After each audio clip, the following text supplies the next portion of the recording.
Le travail minutieux des services de renseignement va révéler un grand complot en préparation contre notre pays, dont le but ultime est de semer le chaos total en vue de placer le pays sous tutelle d'une organisation internationale à mesure de reprendre le contrôle dans 10 ou 20 ans selon les instigateurs.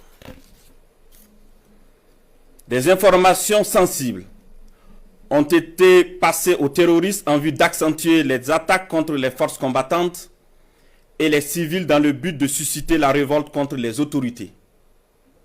Aussi, d'autres stratégies ont été développées pour désorienter les services de renseignement afin de les amener à faire des arrestations massives au sein des forces de défense et de sécurité intérieure et espérer ainsi créer des frustrations et un sentiment de peur.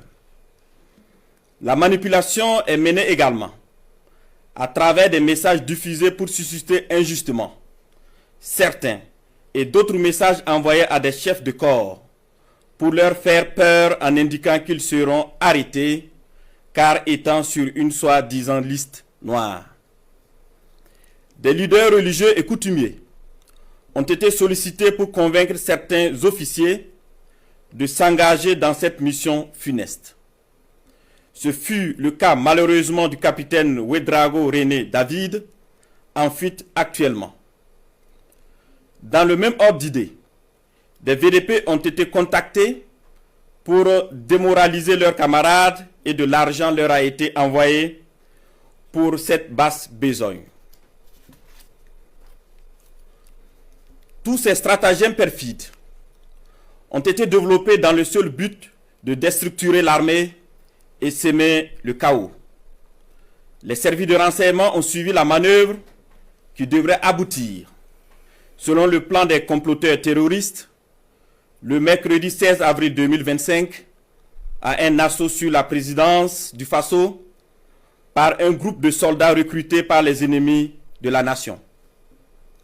Cet assaut devrait être mené au même moment que plusieurs attaques terroristes d'envergure pour occuper les vecteurs aériens à défaut de pouvoir les détruire au sol. Quelques jours avant la mise en œuvre de ce projet diabolique, des VDP et soldats patriotes se sont présentés dans plusieurs services, notamment au renseignement et à la présidence du Faso, pour dénoncer le coup en préparation. Ces dénonciations se sont poursuivies jusqu'au mardi 15 avril 2025 et ont permis d'arrêter des cerveaux de la manœuvre à Ouagadougou et d'autres en fuite vers la Côte d'Ivoire. Il faut noter que les cerveaux à l'extérieur du pays sont tous localisés en Côte d'Ivoire, y compris le nommé Bahari Abdraman.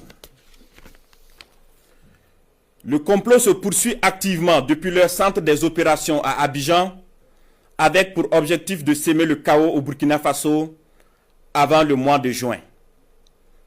Les services de renseignement poursuivent leurs actions de surveillance et tiendront l'opinion nationale au courant de toute évolution de la situation. Plusieurs autres personnes impliquées sont suivies et assumeront les conséquences de leurs actes le moment venu.